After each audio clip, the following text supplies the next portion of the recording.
నమస్తే అండి, నేను మీ కళ్యాణిని. Welcome to our channel Kalyani kitchen Kadapa. ఈరోజు ఈ వీడియోలో కడప సైడ్ ఉల్లగడ్డ పులుసు ఎలా తయారు చేసుకుంటారో ఈ వీడియోలో చూపించబోతున్నాను. ఈ ఉల్లగడ్డ పులుసుకి కాంబినేషన్ వైట్ రైస్, రాగి సంగటి చాలా బాగుంటుంది. ఈ కూర అనేది పుల్లంగా కారంగా భలే టేస్టీగా ఉంటుంది. ఈ కూరలో టమోటాలు అనేది వేయరు. చాలా సింపుల్ ఇంగ్రీడియంట్స్తో మంచి రుచికరమైన ఉల్లగడ్డ పులుసుని అయితే తయారు చేసుకోవచ్చు. చాలా బాగుంటుంది. స్కిప్ చేయకుండా చూడండి, అలాగే లైక్ చేసి సబ్స్క్రైబ్ చేయండి. ఇంకా ఆలస్యం లేకుండా వీడియోలోకి అయితే వెళ్ళిపోదాము.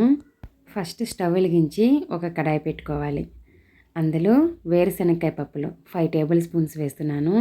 నేను 1/2 కిలో పొటాటోస్ తీసుకున్నాను కాబట్టి 5 టేబుల్ స్పూన్స్ వేరుశనగకాయ పప్పులు వేస్తున్నాను. మీరు తీసుకున్న పొటాటోస్ని బట్టి మనం ఈ పల్లీలు వేసుకోవాల్సి ఉంటుంది. లో ఫ్లేమ్లోని ఈ విధంగా దూరగా వచ్చేంత వరకు ఫ్రై చేసుకొని ఒక బౌల్లో కానీ లేదా ప్లేట్లో కానీ తీసుకొని చల్లార్చి పెట్టుకొని, పల్లీలు ఎంత దూరగా వేయించుకుంటే కూర అనేది అంత బాగా వస్తుంది, మంచి రుచికరంగా, లేదంటే పచ్చి వాసన వస్తుంది, గుర్తుపెట్టుకోండి. తర్వాత అందులో 3 టేబుల్ స్పూన్స్ కంపల్సరీగా ధనియాలు వేసుకోవాలి. కారం సరిపడా ఎండుమిరపకాయలు వేసుకోవాలి. నేను 14 నుండి 15 వరకు వేసాను. లో ఫ్లేమ్లో ఇవి కూడా మాడిపోకుండా దూరగా వచ్చేంత వరకు వేయించుకొని ప్లేట్లోకి తీసుకొని చల్లార్చి పెట్టుకోండి.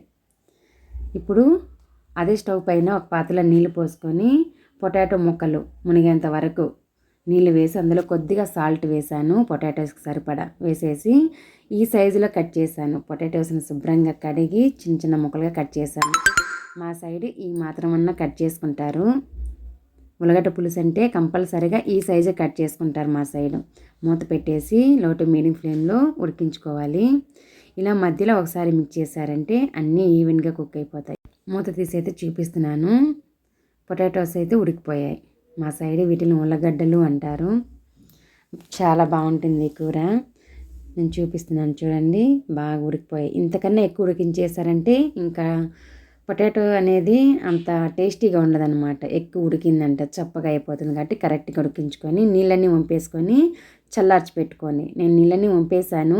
ఆ పాత్రలోనే చల్లారిపోతాయి. చల్లారిన తర్వాత పీల్ తీసేసి పెట్టుకోండి. ఒక మిక్సర్ జార్ తీసుకుని అందులో వేయించుకున్న ధనియాలు, వేరుశనగకాయ పప్పులు, ఎండుమిరపకాయలు, అలాగే పులుపుకి సరిపడా చింతపండు, ఉసిరికాయ అంత సైజు చింతపండుని కడిగి వేసాను పులుపుకి సరిపడా. అలాగే అందులో పసుపు, కొద్దిగా సాల్ట్, ఒక 6 నుండి 7 వరకు వెల్లుల్లి రెబ్బలు వేసి గ్రైండ్ చేసుకోవాలి పౌడర్గా. తర్వాత కొద్దిగా నీళ్ళు వేసుకొని ఈ విధంగా మెత్తగా అయితే రుబ్బుకోవాలి. చూపిస్తున్నాను చూడండి, ఈ విధంగా ఉంటే సరిపోతుంది. ఇప్పుడు ఇది పక్కన పెట్టేసుకోవాలి. స్టవ్ వెలిగించేసి అదే కడాయి అయితే పెట్టుకుంటున్నాను. అందులో ఒక గరిటె ఆయిల్ అయితే వేసాను. ఆయిల్ వేడెక్కిన తర్వాత అందులో ఆవాలు, జీలకర్ర, కొద్దిగా మినపప్పు, శనగపప్పు వేసి చిటపటలాడించాలి. అవి వేగిన తర్వాత ఇప్పుడు వరకు పచ్చికరివేపాకు, ఒక పెద్ద సైజు ఉల్లిపాయని సన్నగా కట్ చేసి వేసుకోండి. తర్వాత కొద్దిగా సాల్ట్, ఉల్లిపాయ ముక్కలకు సరిపడా వేసాను. పొటాటో ఉడికేటప్పుడు వేసాను. ఉల్లిపాయ ముక్కలు వేగేటప్పుడు, మసాలా రుబ్బుకునేటప్పుడు వేసాను. ఎన్నిసార్లు వేసినా కరెక్ట్గా సరిపేటుగా వేసుకోవాలి. ఉల్లిపాయలు కొద్దిగా కలర్ అయితే చేంజ్ అయ్యాయి కదా, ఈ టైంలో మనము గ్రైండ్ చేసుకున్న మసాలా అయితే వేసేసుకోవాలి. ఈ కూర టేస్ట్ మొత్తము ఈ మసాలాతోనే రావాలి. అప్పుడే మనకు ఉల్లగడ్డ పులుసు అనేది బాగా తయారవుతుంది. కంపల్సరీగా ధనియాలు, ఎండుమిరపకాయలు వేయించి వేసుకొని గ్రైండ్ చేసుకుంటేనే ఈ కూరకి ఒక రుచి అనేది వస్తుంది. మనము కారపొడి, ధనియాల పొడి వేసామంటే అంత టేస్ట్ అనేది ఉండదు. అసలు ఆ ధనియాలు వేయించేటప్పుడు ఆ ఫ్లేవర్ వస్తూ ఉంటుంది, చూసారా, చాలా బాగుంటుంది. మసాలా మొత్తం వేసేసి గరిటెతో ఒకసారి బాగా మిక్స్ చేసేయండి, అంతే చాలు. మిక్స్ చేసిన వెంటనే మిక్సర్ జార్లోనే వేస్ట్ కాకుండా ఒక 3 గ్లాసుల నీళ్ళు అయితే వేస్తున్నాను. 3 గ్లాసుల నీళ్ళ వరకు ఈజీగా పడతాయి. ఎందుకంటే వేరుశనగకాయ పప్పులు వేసాం కాబట్టి ఎక్కువ చిక్కదనం వచ్చేస్తుంది. మనకు కొద్దిగానే గ్రేవీ కావాలి కాబట్టి నేను 3 గ్లాసులు నీళ్ళు అయితే వేసాను. నేను తీసుకున్న క్వాంటిటీని బట్టి 3 గ్లాసులు నీళ్ళు వేసేసాను కదా. ఇప్పుడు మూత పెట్టుకొని మీడియం టు హై ఫ్లేమ్లో పొంగిపోకుండా ఇలా గ్యాప్ ఉంచేయండి ప్లేటు. మీడియం టు హై ఫ్లేమ్లో ఫ్లేమ్ని అడ్జస్ట్ చేసుకుంటూ ఒక 4 to 5 మినిట్స్ అయితే ఉడికించుకోండి. ఆ మసాలా అనేది బాగా ఉడుకుతుంది. ఉడికిన తర్వాత చూడండి, పీల్ మొత్తం తీసేసాను. ఆ పైన పొట్టు మొత్తం తీసేసి ఉల్లగడ్డ ముక్కలన్నీ వేసేసుకోవాలి. వేసేసి ఒక్కసారి గరిటెతో మిక్స్ చేసి ఇంకా మూత పెట్టుకొని లో టు మీడియం ఫ్లేమ్లో ఉడికించుకోవాలి. ఆ పైన పొంగు అనేది ఉండదు, చూసారు, అది అసలు ఉండకూడదు. మనకు పొటాటో కర్రీ అయ్యింది అంటే ఆ సైడ్ ఆయిల్ అనేది పక్కకు సైడ్ అయిపోతుంది. తర్వాత మనకి కూర కూడా చిక్కదనం వస్తుంది అన్నమాట. మధ్యలో నేను ఇంకోసారి మిక్స్ చేసి చూపిస్తున్నాను. ఎందుకంటే మనము వేరుశనగ పప్పులు వేసి మసాలా చేసుకున్నాం కదా, చాలా తొందరగా అడుగంటేస్తుంది. ఇంకా పొంగు అనేది ఉంది.